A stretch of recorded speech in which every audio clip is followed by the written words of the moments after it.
ampiavana ndray tompo klasy tovavy ny tsy tian'ny tokantranontsika any tokantrano any amin'izao takarivany talata faraky ambin'ny folo ny volana aprily 7 sy 2 izao asaina ampiavana isika any tokantrano any ary anaraka hatramin'ny farany fampalalam-baovaontsika eto amin'ny fahitalavitra matv amin'ny tontolo ny tranga ampiaramonina avy hatrany dia tovolahy zanaka karana tompony magasin Eden Etsibe Oririka no nisy nakakeriny tetsy Andranomena io maraina io polisy iray no naratra mafy voatifitra teo amin'ny lohany dia jerentsika avy hatrany ary ny sary mirakitra izay fanadidina izay. Tovolahy kely manodidina ny 17 taona zanaka karana no nisy nakakeriny tetsy Andranomena tokony tamin'ny ora sasany maraina tanoany ary polisy iray no naratra mafy nandalovan'ny balany itifirandreo jiolahy nandritra ny fanatanterahany asa ratsiny. Jiolahy 5 ny rongo basy kalaky ny kova 3 sy PA iray no manatanteraka ity fakanakeriny ity. Araka ny vaovao iray dia miandry ny fiara-pitatitra mpianatra izay efa fanoana isan'andro ity tovolahy ity no izao nisy nakakeriny izao.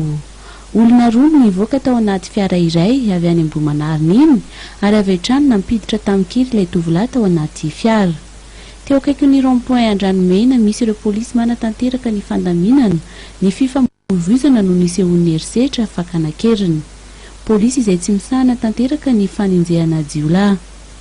Misy ihany koa araka ny loharanom-baovao ny polisy manaraka ity tovolahy ity isaky ny andehanatra saingy tsy afana noatra noho ireo jiolahy ny rongo fitaovam-piadina.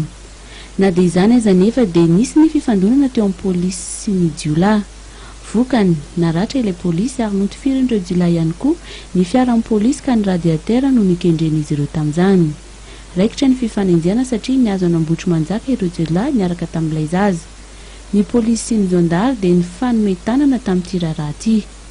Araka ny vaovao iray hatrany dia niala tamin'ilay fiara Renault L'espace mitondra azy niala teny hatreny Andranomena nisehon'ny fakanakeriny ireo jiolahy ka fiara Deutscher indray no nentin'izy ireo avy eo niala an'Ambotro Manjaka. Araka ny fanadihadiana hatrany dia mpianatra ny lycée français Ambadibe ity nisy nakakeriny ity ary zanaky ny tompony Eden Beoririka. Nandalo teny an-toerana izany hoe teny amin'ny lycée français ny mpanao gazety saingy tsy nanome vaovao mihitsy ny tompona andraikitra.